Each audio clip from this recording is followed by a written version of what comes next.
This show is made possible by our members. Thanks to Tanja, Mike, Michael, Adam, Alex, Chris, and Jason for joining us recently at patreon.com/dailydetroit.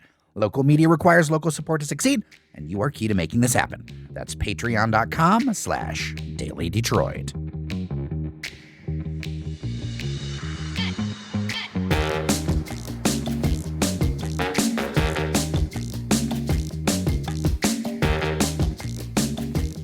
Hello there, and welcome to your Daily Detroit, sharing what to know and where to go in Southeast Michigan. It is Wednesday, April 5th, 2023. If you're listening to this while the storms roll in later today, be safe out there. Today is a two-parter. First, me and Robin Runyan took a tour of the historic book building. It's almost ready for showtime, and they're starting to take lease applications for their apartments. We discuss in an on-the-street conversation on Washington Boulevard, just outside one of downtown Detroit's most ornate structures. Then over to Keyworth in Hamtramck as Detroit City defeated Livonia-based Gold Star Detroit FC in the Open Cup. Fletcher, Sharpe, and Norris Howard join me for a postgame as the team readies to head to Louisville this weekend.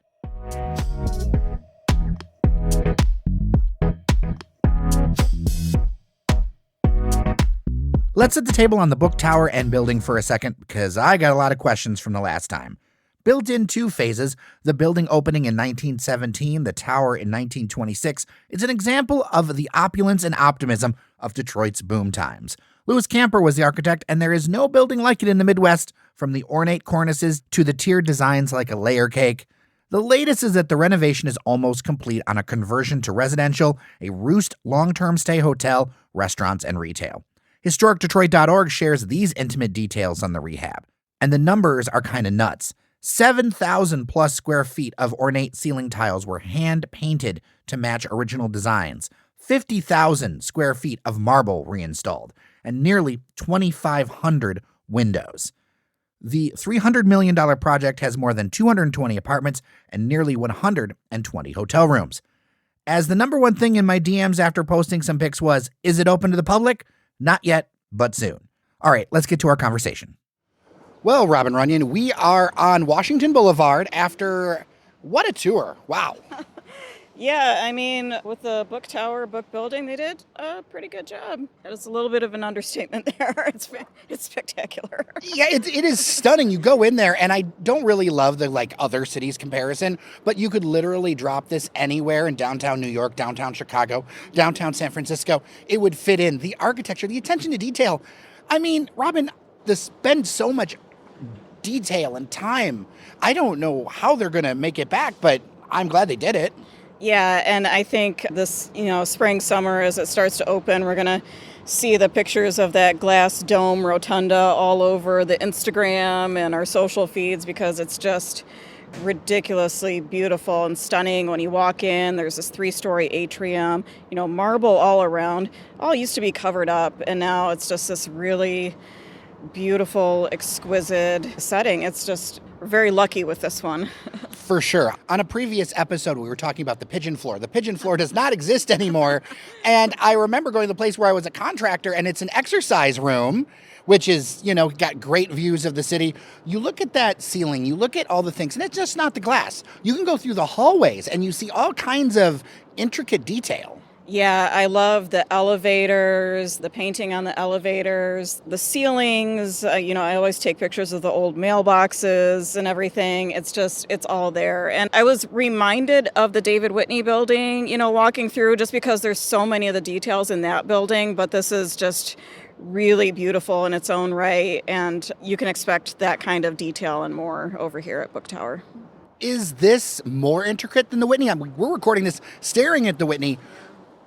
Has this overtopped the Whitney, or are they in the same? Is this a debatable thing? It's just bigger. I feel like every time you walk into the lobby of the David Whitney building, your eyes go up. You look at that beautiful ceiling. It's going to be the same thing here. I mean, this is a bigger space. It's a bigger building. They're going to have a few restaurants, a bar. They're going to have an activated alley out back. There's just going to be a lot happening here.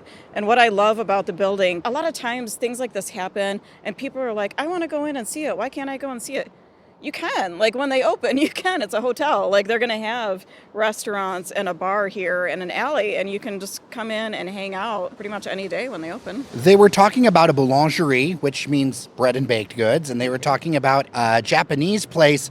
I think this is going to add a lot of life to this area because, yes, there are people here and there are things happening, but I'll be honest, like, we are across the street from the Detroit Beer Exchange, which didn't make it, and we're across from another building. Like, there's an open retail space over there. This block, I mean, there are people here, there are things happening, but when it comes to activation, street life, restaurants and things, this actually could use a boost. Oh, absolutely. It's just going to be cool for people who are visiting for whatever reason. And we went into one of the Roost hotel rooms, and I knew the concept, but he explained it a lot better, like for people who are consultants or contracting, not going to stay, a year or so, but if you're going to stay a few months, this would be a good option. The views here, oh my God, like those apartment views are stunning. I mean, we're going to put some pictures up on Instagram, Facebook, Twitter, all the things, but those views, to wake up to that every day, I feel like they are among, if not the best in Detroit. They really are. I've seen the views from the top of the book Cadillac, which we can see right over here, which I'm looking at over here. But yeah, it seemed like anywhere you looked, anywhere you turned around, it was a really beautiful view. So we got to see how the Hudson site is coming along and all these other places, that are coming up in downtown Detroit. So it was pretty cool. Now, I can't imagine this is going to be very cheap to live in. There isn't listing of prices on there, but market rate, I feel like this is going to be one of the demand destinations in downtown. Yeah, for sure. And I can't tell you how much it is right off the bat because they keep telling us to go look at the website. So we'll link to the website so we can see, if we might be able to get what they are. It's going to depend on, the floor and the amenities and everything. But these are going to be some really quality apartments. There's also a lot of communal space for people who are residents or visiting the hotel. There's a nice study area where you can do work. It's a really cool, the terrace room where you can hang out and chill, and it's like a fireplace, indoor, outdoor place. So they're going to have a lot of cool things if they're, living in the building. One thing about the terrace room that struck me, I kind of like city views that are a little bit more mid-floor. I mean, I enjoy the top, but the mid-floor views make you feel like it's really dense and happening. Yeah, for sure. And you'll be able to see that. It's not ready yet, but there's going to be an event space on the 13th floor, I believe, 13th, 14th. But it'll be indoor, outdoor, and so you'll get to kind of sit and see those cool views from up there. It's just all over you. Wherever you look here, it's going to be pretty cool. One of the people who works for the book tower and the leasing people were talking about this event space and talking about how it would look at night, because the event space actually looks up at that gorgeous tower where you're actually going to be able to see a little bit more detail. The thing about the design of this building, and you didn't really see it until they cleaned it up and made it much more of its original kind of white patina, there's so much architectural detail up on the tower of this thing. There really is, and it's always cool to see buildings that were vacant for a while, lit up, and we've seen this one lit up for a while, but it's going to be a pretty cool site. And even just standing out here, right outside the building, you can see some of the detail. I encourage you to kind of come by and take a look up and see what they've all done here. It's pretty swanky, pretty nice.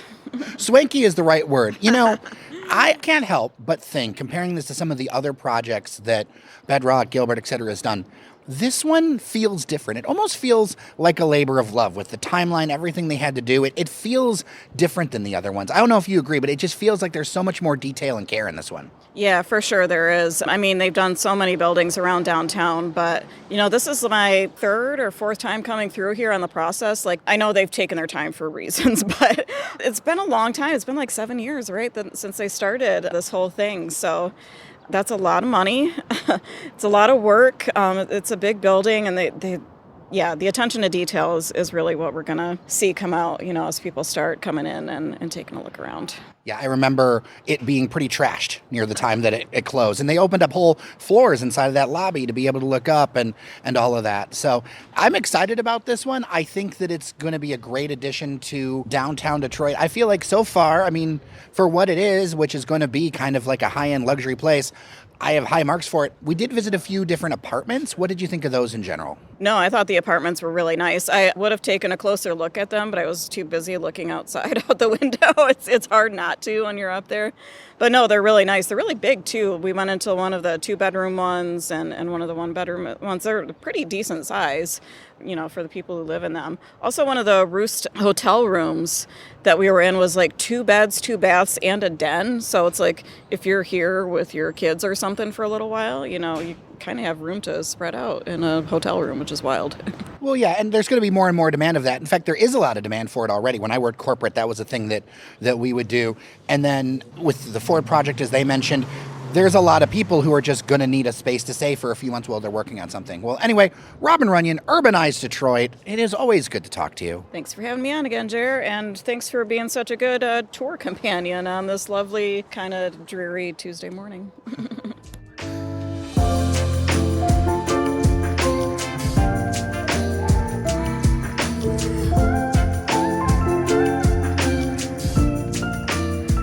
Jer here at Keyworth in Hamtramck, Michigan, the beautiful enclave in the city of Detroit, where Detroit City FC has defeated Gold Star Detroit FC 1-0. Joining me to talk about it, of course, is Mr. Fletcher Sharpe. How are you?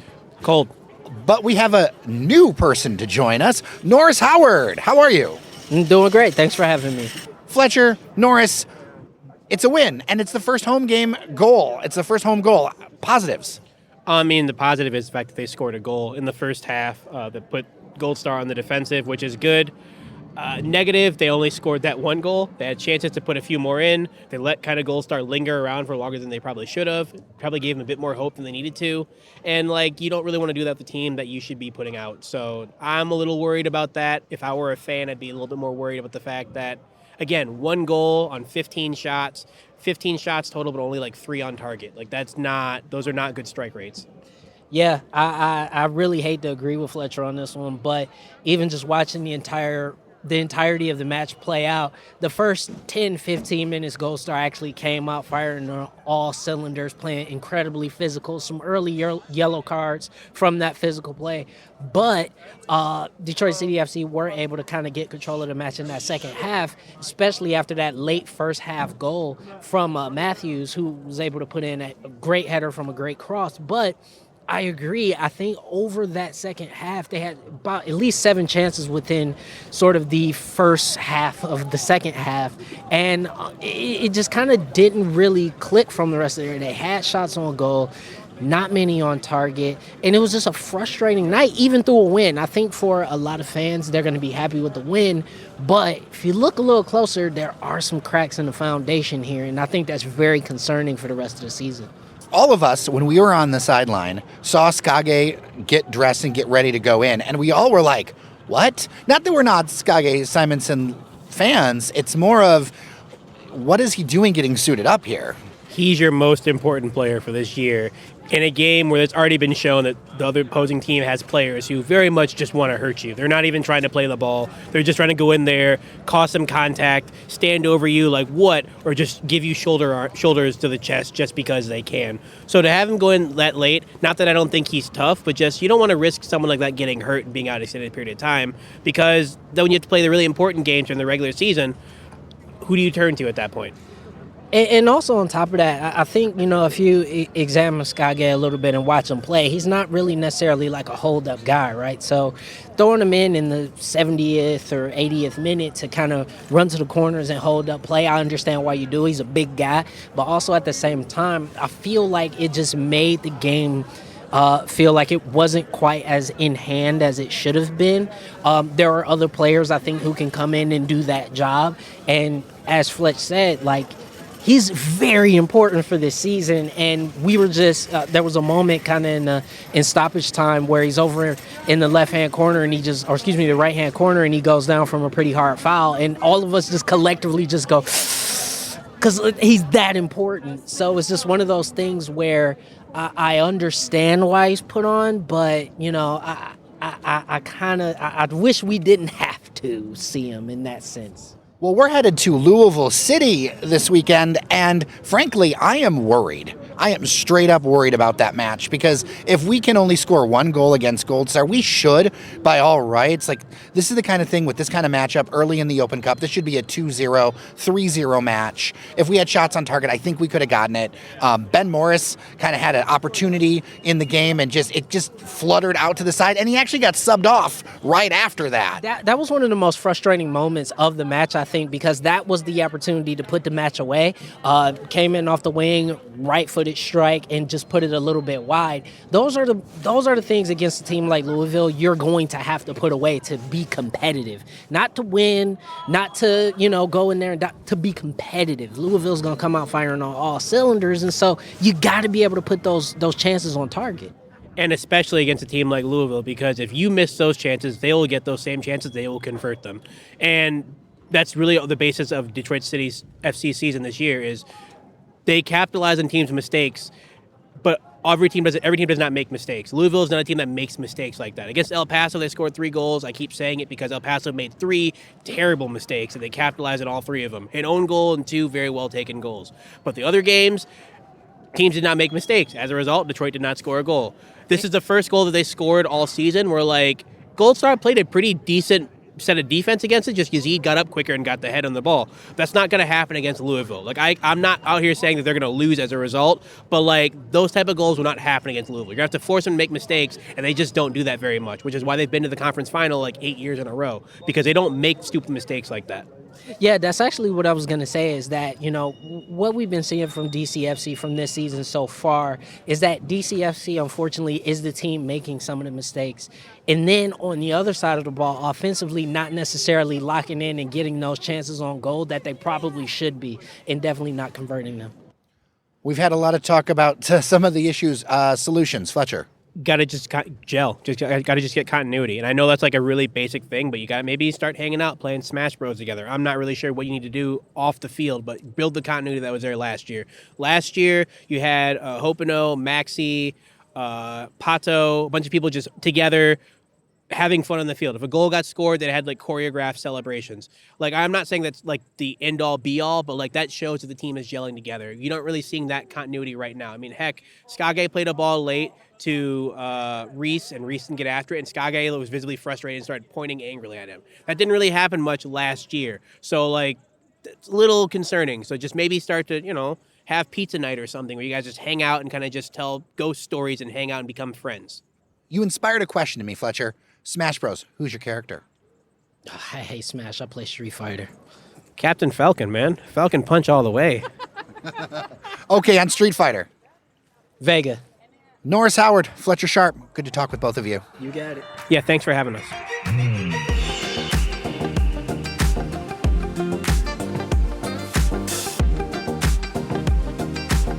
Some gratitude before we go. Thanks to FeedSpot, who listed us last week as apparently the 3rd best Detroit podcast you must follow. We're only behind 2 that are republished radio shows from the local NPR affiliate, so tip of the hat to Detroit Today and Culture Shift. Always have had a lot of respect for them over there. We do this project with far, far, far fewer financial resources and an 8-year-old laptop, and even though we're pretty competitive, I don't think 3rd place is half bad. If you haven't yet, be sure to tell a friend about the show. We're on Apple Podcasts, Spotify, and wherever fine shows are found. Feedback, of course, dailydetroit at gmail.com. Thank you so much for listening to Your Daily Detroit. I'm Jer Stays. Stay safe. Remember that you are somebody, and we'll see you around Detroit.